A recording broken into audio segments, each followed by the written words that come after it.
Salut à tous, j'espère que vous allez bien, c'est Romain et on se retrouve aujourd'hui pour débriefer cette victoire 2-1 contre la Juventus. Victoire pas assez large pour assurer la première place puisque dans l'autre match, le Benfica a gagné 6-1 contre Haïfa. Même si on a la même différence de but avec eux, c'est le nombre de buts marqués à l'extérieur qui compte et au final, le Benfica prend la place de leader puisqu'ils en ont marqué plus hors de leur terre. Bref, dans tous les cas, au-delà de la désillusion du fait qu'on se retrouve dans le pot des numéros 2 à devoir se taper du très très lourd en huitième de finale, le contenu ce soir nous apporte pas beaucoup de certitude justement par rapport à cette fameuse échéance à la mi-février. On ne sait pas trop dans quel état vont revenir les organismes de la Coupe du Monde. On sait surtout qu'aujourd'hui dans l'équipe, il y a certains joueurs qui, lorsque le niveau s'élève, ont des difficultés vraiment réelles. Et ce soir, ça a été très compliqué. Évidemment, il y avait l'absence de Neymar, les absences surprises de Kimpembe, talon d'Achille, et Keylor Navas, douleur au dos. Évidemment, c'était logique, Soler remplace numériquement Neymar, Galtier reste dans sa lignée de ne pas modifier l'équilibre global de son équipe en faisant du poste pour poste. En plus, je rajouterai la sortie prématurée de Fabian Ruiz à la 18e, 20e minute pour Renato Sanchez, qui change pas mal de choses, notamment dans les relances. On a vu Donnarumma allonger 2 ou 3 fois en début de match parce que Ruiz est grand, même s'il n'est pas bon dans les airs. Il apporte un petit peu de sérénité pour dégager. En gros, c'est le seul qui est capable de contrôler un petit peu poitrine, comme il l'a fait sur le dernier but, je crois, qu'on met à l'aller contre Haïfa. Donc c'est compliqué avec Renato qui rentre dans un match à haute intensité puisqu'en face la Juve a beaucoup d'absents, se compose d'une équipe en 3-5-2 évidemment avec Cuadrado en tant que piston, Miretti et Milik devant, Rabiot, Locatelli au milieu de terrain, Alexandro derrière, Bonucci qui marque évidemment le but de l'égalisation à la 39e minute. Un début de match très compliqué. On attend globalement 10 minutes pour avoir notre première phase de possession. Si on peut appeler ça une phase de possession, on y reviendra plus tard. On garde le ballon pendant 45 secondes, une minute. On leur laisse, on le récupère très haut. But de Mbappé. Je pense que là, on est sur un des plus beaux buts de sa carrière. Exceptionnel, la prise de balle. Son adversaire qui lui attrape le short. Le petit dribble avec l'extérieur du pied sur Locatelli, si je ne dis pas de conneries.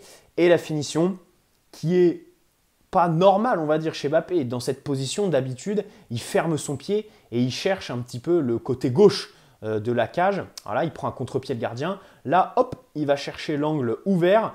Au final, ça fait le poteau, je crois, poteau rentrant. C'est magnifique, c'est un but exceptionnel. À l'image de sa phase de poule, après le doublé au match aller contre la Juve, évidemment le but sur penalty contre le Benfica au Parc des Princes, et puis sa prestation très aboutie contre Haïfa la semaine dernière, il a quand même été le Parisien le plus en vue d'un point de vue statistique déjà en Ligue des Champions, et puis en matière de régularité. Globalement, il n'y a que le match aller contre le Benfica qu'il a loupé, puisqu'il était quand même assez fantomatique sur ce match-là. Tous les autres, il a réussi déjà à faire des stats et à se montrer ultra décisif en fait. Voilà, ultra décisif, surtout qu'il fait la passe décisive pour Nuno. Voilà, alors 39e but de Bonucci sur le combo ultime pour prendre le PSG, à savoir coup franc joué rapidement et un centre. Bon là, c'était sûr évidemment qu'on allait le prendre. On rentre au vestiaire, on en revient, comme d'habitude, pas du tout, voilà, tout simplement, on n'y est pas. On se fait un petit peu tourner dans tous les sens. Et puis, on a un petit regain de forme, peut-être aussi un creux physique de la part de la Juve. L'entrée de Nuno, coaching gagnant, on doit le dire, pour Christophe Galtier, même si bon, c'était un petit peu le seul à faire rentrer sur le terrain pour dynamiter tout ça. Il marque, c'est exceptionnel, 3 semaines d'absence, seulement 20 minutes de jeu sur les 2 derniers matchs, pas titulaire ce soir. Premier ballon, course de 50 mètres, très tranchante, avec la lucidité au bout pour finir. Exceptionnel, voilà, avec sa coupe crâne rasé à la Kimpembe, extraordinaire Nuno Mendes, quel crack de toute façon. On ne cessera jamais de répéter qu'on parle d'un joueur de 20 ans. 20 ans Nuno Mendes, c'est énorme. Il nous offre la victoire. C'est juste parce que c'est lui qui marque en fait qu'on est content, parce que c'est un des chouchous du public. Mais sinon, bien sûr, derrière, voilà, il y a cette fin de match où on pousse pas, où globalement dans le contenu, on est vraiment, ce soir on est mauvais. C'est un match qui m'a vraiment pas plu. D'abord, on a ressenti, je commencerai par là, l'absence de Neymar, parce que déjà, tu le remplaces par Solaire, qui rajoute, donc tu rajoutes un mec au milieu de terrain, tu rajoutes un mec derrière le ballon, même si par moment il fait des appels en profondeur, on n'est pas trop à l'aise dans ce registre-là, et surtout, les mecs se marchent dessus. Tu te retrouves avec 5 gars qui sont au milieu de terrain, et devant, personne pour leur proposer des situations pour faire progresser le ballon. Personne qui est devant le ballon, en phase de construction, en phase d'attaque placée. Surtout que Mbappé, et par moments il m'énerve, même si ce soir c'est être mauvaise langue, parce qu'il délivre une passe décisive pour Nuno dans ce registre-là, j'aime pas, il décroche trop. À un moment donné, oui, il fait des passes décisives, il est altruiste, il a une très bonne qualité de centre, par exemple, Mbappé. Mais à un moment donné, tu es le seul qui est capable de prendre la profondeur dans cette équipe. Mets-toi au service de tes coéquipiers, reste haut et fais des appels tranchants. Parce que là, c'était global, enfin, c'était ultra stérile en fait. Voilà. Et sans Neymar et sa capacité à contrôler de haut jeu pour bien se retourner, éliminer son vis-à-vis sur le contrôle, éliminer son vis-à-vis par un dribble tout simplement, les changements de rythme et sa capacité à faire progresser le ballon, à mettre au diapason ses partenaires. Parce que Neymar, en fait, quand il a le ballon, qu'il le contrôle et qu'il réussit à faire un petit geste, voilà, en plus artiste, qui fait lever les foules et qui surtout met un espèce de changement de rythme dans le jeu, hop, c'est tout de suite tous ses partenaires qui se ruent sur le but, l'attaque et tout de suite plus de mouvement dans l'équipe. Ce soir, on a ressenti tout ça. En plus, Carlos Soler a vraiment fait un match très très mauvais en fait. D'habitude, contre Reims, il fait sa passe longue pour Mbappé en première mi-temps. Contre Ajaccio, il est impliqué sur... il fait une belle ouverture pour Hakimi, il est impliqué sur le premier but de Mbappé, je crois. Il marque 2 buts sur les 2 derniers matchs, contre des équipes en bois, vous me direz. Là, ce soir, il n'y a rien à tirer. Avec ballon, c'était nul, tout simplement. Voilà. Et puis sans ballon, c'est fantomatique. Même pas, il essaye de prendre la profondeur par moment, mais ça fait pitié de le voir dans des conditions comme ça. Et je maintiens, je disais dans mon avant-match, objectivement, c'était sûr. Et d'un autre côté, c'était normal. La dynamique était pour Solaire. Ekitike a fait des entrées, il n'est même pas rentré contre 3 ce week-end. Sarabia a fait des entrées cataclysmiques depuis le début de la saison. C'est logique que ce soit Solaire qui démarre d'un point de vue dynamique. Mais d'un point de vue tactique, je pense, et je l'ai dit dans mon avant-match, je ne parle pas après coup, Ekitike devant pour avoir un espèce de point d'appui, tout simplement un joueur devant le ballon en phase de construction, ça aurait fait du bien, c'est évident. Même si Ekitike aurait joué contre nature, parce que ce n'est pas son style de jeu, ça aurait fait du bien à l'équipe. Et à Mbappé, par exemple, à Messi aussi. Messi, on va y venir sur son match, mais globalement, voilà un petit peu ce qu'on a vu collectivement. Des phases de possession, parce qu'en première mi-temps, tu as 52-48, et en première, pareil. Et en seconde, je crois que tu as aussi la possession. Tu réussis à échanger beaucoup de passes, à avoir, je crois, 92% de passes réussies sur la première. Donc, c'est assez correct, même s'il y a un déchet technique criant qu'on cite évidemment. Fabian Ruiz sur ses 18 minutes, même s'il est blessé, on n'en parlera pas. Renato Sanchez qui fait une perte de balle, même Verratti qui fait une perte de balle sur l'action salvatrice de Marquinhos. Voilà. Marquinhos, depuis le retour de la défense à 4, on a retrouvé son espèce de geste salvateur qu'il a l'habitude de faire à chaque match et qui nous sauve tout simplement d'une occasion franche. Voilà. Donc techniquement, même si on a réussi à avoir des phases de possession, il y a eu des pertes de balles, du déchet anormal, tout simplement ce soir. Et comme je le disais, une possession latérale, ouais, sur les côtés, ça fait tourner, ça étire le bloc, mais incapacité criante, en fait, à mettre de la verticalité, à prendre la profondeur, à faire autre chose que faire tourner dans la densité dans l'axe, et puis surtout, à faire autre chose que chercher Mbappé et Messi. Ce soir, c'était criant plus que d'habitude. Le plan de jeu, c'était donner la balle à Mbappé, donner la balle à Messi. Même si Messi a un petit peu disparu des radars sur la globalité du match, et plus en seconde qu'en première, j'ai trouvé. Mais dans tous les cas, c'était très compliqué. En plus, défensivement, t'as pas gommé tes problèmes, hein, à la perte de balle, évidemment, dans ce système. Quand l'adversaire a un petit peu de qualité technique et de la bonne volonté, terminé, il se retrouve très vite sur les ailes en situation de supériorité numérique. Ça finit par un centre. Et dans la surface, Bernat est petit, en plus il est mauvais Enfin, c'est très mal jugé son duel avec Cuadrado sur le but là. Ramos aussi est un petit peu en retard sur Bonucci, il pourrait le suivre. Bon, Donnarumma, on va pas lui demander d'être plus grand que ce qu'il est déjà actuellement.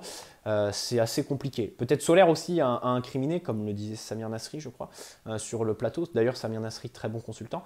C'est compliqué. Voilà, il faut gommer ça. Comme je disais, enfin, dans l'avant-match, peut-être changer de système aurait été la bonne solution. Se calquer, on va dire, sur le système de la Juve qui jouait à 2 attaquants avec des pistons qui, du coup, donnaient des situations très compliquées sur les côtés, surtout que Messi et Mbappé faisaient pas trop d'efforts, que nos milieux étaient plus attirés par l'axe. Bon, bref, assez compliqué pour le PSG d'un point de vue collectif. Et puis maintenant, passons aux performances individuelles. Bon, Donnarumma a allongé quand il le fallait, pas de problème. Encore une fois, pas grand-chose à dire ce soir sur le but, j'ai pas envie de l'incriminer. Ouais, il n'y a pas grand-chose. Peut-être une sortie en seconde mi-temps dans les airs où tu sens qu'il n'a pas la maîtrise extraordinaire. À droite, Hakimi a été trop timide. C'est dommage parce qu'il était sur une dynamique assez bonne. Il était frais surtout. Il n'a pas joué contre 3 samedi. Offensivement, il a globalement trop peu apporté. Et puis, défensivement, Kostic l'a mis à mal quand même. Sur le début de match, c'était compliqué, quoi. Hein. Puis en plus, derrière, Ramos et son manque de vitesse. Bon, faudra demander à Galtier qu'est-ce qui le motive à faire jouer et Ramos et Marquinhos à contre-nature. En fait, Marquinhos est bon axe droit et Ramos axe gauche, mais Marquinhos est axe gauche et Ramos axe droit. À moins de vouloir... Enfin, la seule explication plausible, c'est Marquinhos pour couvrir le déficit de Juan Bernat en termes de vitesse. Éviter de se faire prendre en profondeur sur notre côté gauche. Mais sinon, c'est absolument incompréhensible. Et avec le retour de Nuno Mendes, il faut que ce soit inversé tout simplement. Voilà. Ramos, encore une fois, c'est un petit peu compliqué avec les pieds. Il n'a pas vraiment d'influence à la relance. Dans les duels, bon, c'est Riolo qui le disait la semaine dernière dans l'after, et il a raison. Ramos, il joue sur son expérience. Il en joue peut-être trop par moment, quoi. Il n'arrive pas à se sortir en fait de ce prisme de l'expérience, je suis vétéran, je vais essayer de jouer la faute intelligente, je vais faire le blessé quand je mets un petit peu trop d'engagement, comme ça je prends pas de jaune. Il n'y a pas grand-chose d'autre à dire de ces matchs, quoi. Et globalement, son début de saison est quand même compliqué. Hein. Il va en la faveur d'une non-prolongation à la fin de la saison.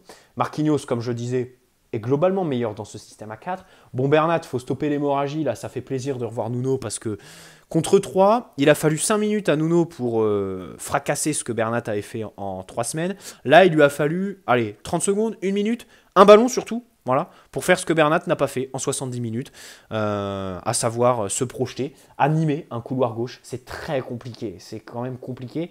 En plus, défensivement, et il n'arrive plus à courir vers son but, il n'arrive plus à avoir ce temps d'avance qu'il avait avant ses ligaments croisés. On ne cessera de répéter qu'on l'a prolongé alors qu'il était sur un lit d'hôpital à 8 millions d'euros par an. Ça, c'est une des plus grosses masterclass de Leonardo. Bref, compliqué, mais dans tous les cas, on voit le bout du tunnel puisque Nuno est de retour. Lui et son côté athlétique fulgurant, son insouciance aussi peut-être de jeune. Et puis techniquement, bien sûr, dans le dernier tiers, il est quand même plus influent que Bernat, parce que Bernat, c'est compliqué. Il centre quasi que à ras de terre, même si contre 3, il a réussi à déposer un ballon sur la tête de Messi, ok, je l'avoue. Il n'arrive pas à dribbler, il n'arrive pas à faire des appels en profondeur. Globalement, il s'est un petit peu que échangé dans les petits espaces, et pas grand-chose d'autre. Voilà. Il est petit, donc physiquement compliqué une fois que c'est épaule contre épaule. Donc encore une fois ce soir, il a pris l'eau. Bon, Verratti en première n'était pas trop dans son assiette. Il a quand même récupéré 7 ballons. Hein. C'est un gros total sur la première mi-temps. Je n'ai pas les chiffres sur la globalité du match. Mais voilà, il y a cette perte de balles et puis globalement une influence pas à la hauteur de ses standards dans les sorties de balles, dans l'orientation et l'organisation du jeu. Vitinha, un match dans la lignée de ces derniers, c'est moyen. Voilà, c'est moyen parce qu'il peine à se projeter, moins de tranchant dans le dernier tiers. Il ne sait plus trop où se placer. Globalement, depuis le système à 3, Vitinha, il n'y a pas eu de match vraiment au-dessus de la moyenne pour lui, quoi, hein. Il a surperformé en août-septembre. Et puis maintenant, en fait, sur la phase de poule de Ligue des Champions, Vitinha, il te montre que j'ai l'impression que ça va être compliqué avec les recrues de cet été. On les aime bien, hein, mais ça va être compliqué dans les grands matchs, quoi. C'est des mecs, ils ont beau faire des bons matchs en Ligue 1, quand le niveau va s'élever, techniquement, en termes de pression en Ligue des Champions, surtout en finissant deuxième, ça va être compliqué en février. Il y a un mercato d'hiver d'ici là. Je ne suis pas sûr que recruter un milieu de classe mondiale soit la priorité. Mais pareil, Renato, voilà, en termes de rythme et tout ça, la Ligue des Champions, tu sens qu'en fait, il y a un gap et un manque d'expérience cruel pour eux. Le problème, c'est que là, on n'a pas le temps d'attendre Vitinha et Renato, quoi. Là, il faut tout de suite mettre l'impact, se sortir du pressing, pas tomber à chaque fois que l'adversaire vient. Alors même si on a quand même affronté un milieu athlétiquement dense et rude, Rabiot, qui en plus est en forme, Locatelli, voilà. Et puis des défenseurs assez rugueux aussi, Bonucci quand il sort de l'alignement, bref, compliqué. Hein. Renato, pareil, une entrée, même s'il a réussi parfois à faire progresser le ballon, à éliminer, ouais, en un contre un, des fois il a réussi à dribbler des adversaires, ça peut être pas mal pour se dégager du pressing. Lui, bon, sa difficulté, c'est qu'à chaque fois, il rentre pas vraiment à son poste, il change toujours de poste, et du coup, il peine un petit peu à mettre de la régularité et de la dynamique dans ses performances. Voilà. Devant Lionel Messi, à force de le faire enchaîner tous les 3 jours, quand le niveau s'élève, bah, ça devient compliqué. Il disparaît, et quand il a le ballon, c'est facile de lui prendre pour l'adversaire. Il est à l'avant-dernière passe sur le but de Nuno Mendes.